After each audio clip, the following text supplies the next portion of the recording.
నమస్తే welcome to our channel. నేను మిషాల్ని. దేశానికి రాజధాని, రాష్ట్రానికి రాజధాని కాదు అని చెప్పి మాజీ ముఖ్యమంత్రి జగన్మోహన్ రెడ్డి ప్రెస్ మీట్లో విమర్శిస్తున్నాడు. అసలు రాజధాని మీద జగన్మోహన్ రెడ్డికి ఎందుకు ఇంత కోపం, ఎందుకు ఇంత విమర్శలు చేస్తున్నారు?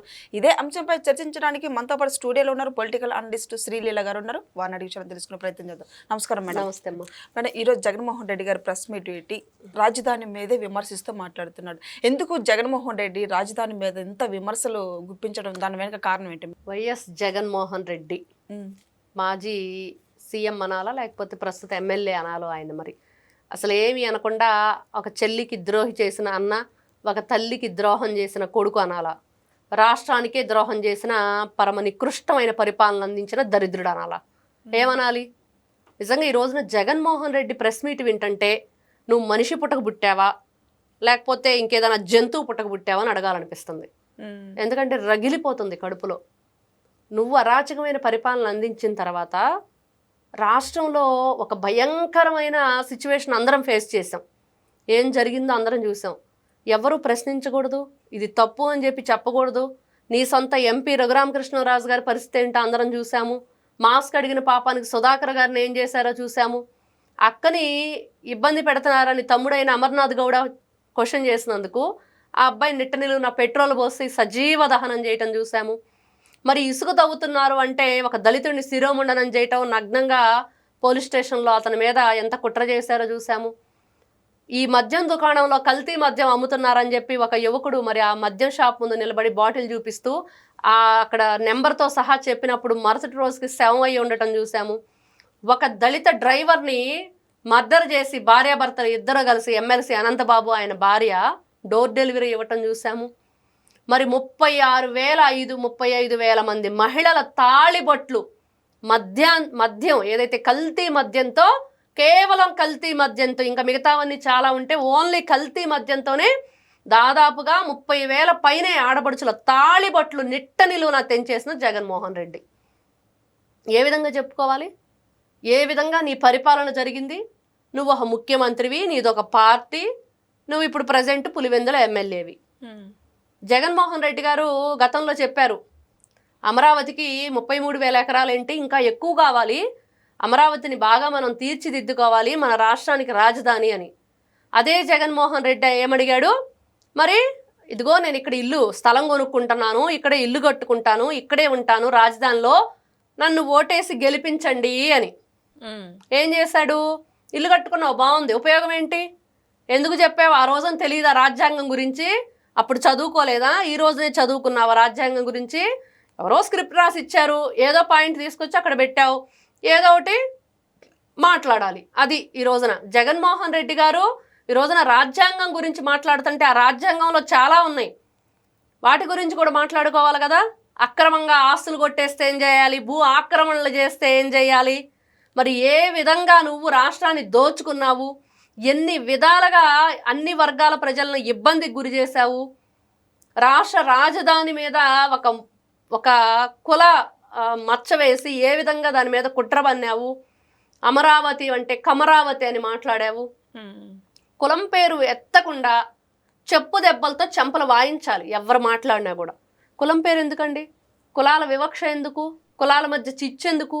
కుల కుంపట్లు ఎందుకు? మత విద్వేషాలు రెచ్చగొట్టడం ఎందుకు? నిన్న చూసాం, ప్రాంతీయ విభేదాలకి తెరలేపారు ఉత్తరాంధ్ర నాయకులు, వైఎస్ఆర్సీపీ పార్టీ వాళ్ళు.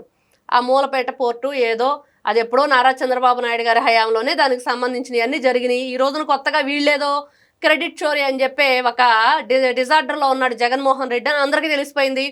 ఆయన కొత్త డిసీజ్ స్టార్ట్ అయిందని చెప్పి అందరికీ తెలిసిపోయింది. ఆ జబ్బుతోటి, ఆ మందులు లేని జబ్బుతోటి కొట్టుమిట్లాడుతున్నాడు జగన్మోహన్ రెడ్డి.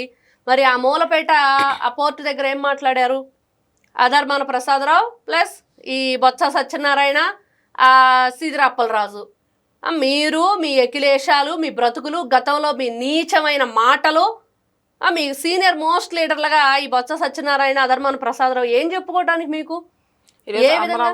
ఈరోజు అమరావతి గురించి ఇంతగానో కష్టపడుతుంటే బాబు గారు, జగన్మోహన్ రెడ్డి గారేమో అక్కడ బాహుబలి సెట్టింగ్ తప్ప ఇంకేమీ లేదని విమర్శిస్తున్నారు. అదే మాటనే కదా నువ్వు ప్రజావేదికను కూల్చావు జగన్మోహన్ రెడ్డి. నువ్వెందుకు ప్రజావేదికను కూల్చావు, ఎలా కూల్చావు అందరం చూసాం కదా. నీ పరిపాలన కూల్చడంతో స్టార్ట్ చేసావు. నువ్వు కూల్చేవాడివి, నువ్వు కూడి పెట్టేవాడివి కాదు, కూడబెట్టేవాడివి కాదు, దోచుకు తినేవాడివి. రాష్ట్రాన్ని సర్వనాశనం చేయడానికి నువ్వు ఆ రోజున ముఖ్యమంత్రి పదవి కొట్టేశావు. చెల్లిని తల్లిని అడ్డం పెట్టుకొని అబద్ధాలు చెప్పి అలా ఓకగా అబద్ధాలు ఆడే వైఎస్ జగన్మోహన్ రెడ్డి ఆ రోజున ప్రజలకు ఏదో చేస్తానని అని చెప్పి ఏం చెప్పాడు, 3 రాజధానులు అన్నాడు. అసలు ఒక రాజధాని గురించే నువ్వు రాజ్యాంగంలో లేదని చెప్తూ మరి 3 రాజధానులను ఎలా చెప్పావు నువ్వు ఆ రోజున? దాని గురించి 3 రాజధానుల గురించి రాస్తుందా రాజ్యాంగంలో? మరి లేదు కదా.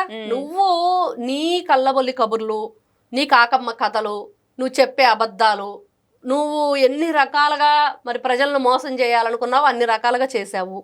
ఎన్ని రకాలుగా దోచుకోవాలో అన్ని రకాలుగా దోచుకున్నావు. దేన్ని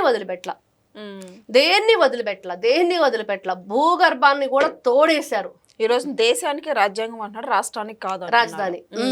అంటే అంతే, జగన్మోహన్ రెడ్డి గారు ఏదో ఒకటి మాట్లాడాలి. ఈ రోజున ప్రెస్ మీట్ అంటే ఆయన ముందు అన్ని మైకులు ఉన్నాయి, ఆ మైకు పట్టుకొచ్చిన మనుషులు మాత్రం కనిపించట్లా.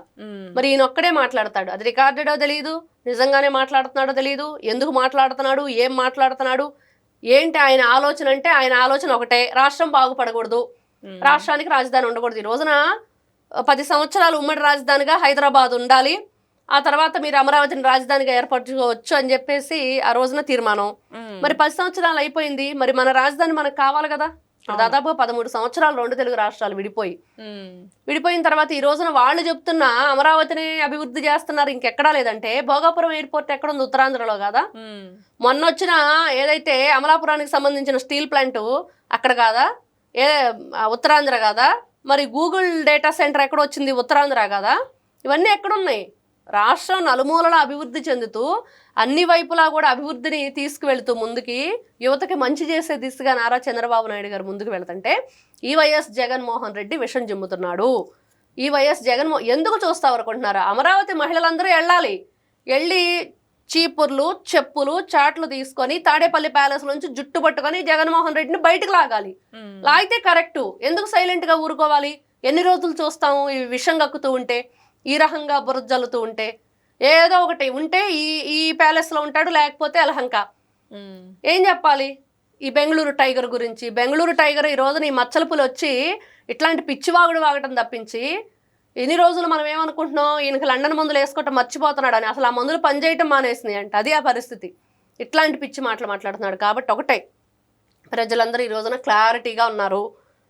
కూటమి ప్రభుత్వం అంతకంటే క్లారిటీగా కేంద్ర ప్రభుత్వం అన్నీ కూడా ఆమోద ముద్ర వేస్తున్నాయి. ఇంకా అంతకు మించి ఇంకేం కావాలి? మన రాజధానిని మనం ఏ విధంగా తీర్చిదిద్దుకోవాలనే ధ్యేయంతోనే వెళ్ళాలి.